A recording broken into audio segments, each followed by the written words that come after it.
you live in Jackson, you've probably driven past it many times without even knowing it's there. Wolfe Studio was built when nearby Old Canton Road was just a dirt road outside the city limits. The city has grown as much as it can all around us and done what it can do to us, and the place still feels very much like an oasis and a sanctuary. When you drive up the driveway, it just feels like a different world. It's a world created by B.B. Wolfe's talented parents. Her father Carl was an acclaimed portraitist, her mother Mildred a skilled artist in her own right. The couple would raise a family here doing what they loved.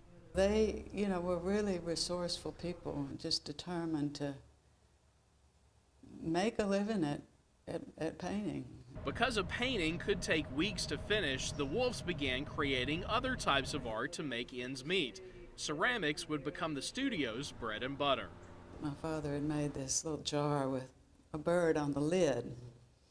And everybody at the Christmas show where they had their stuff that year, everybody was just crazy about the little bird.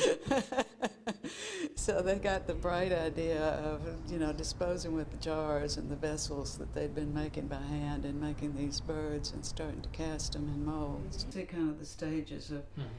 Today there are dozens of ceramic molds throughout the studio, half of which were created by B.B. herself. A staff of artists hand paints each piece after it's fired in the kiln. It feels nice to be making art as opposed to just churning out a commodity, sort of a cookie cutter type thing. It's not like that at all.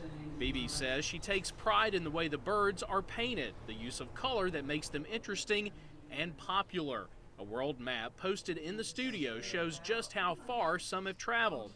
And while the birds may fly to the corners of the globe, B.B. will stay right here, in the place she was raised, continuing her parents' legacy as artists and teachers. Biggest motivation for keeping everything going is we love it here.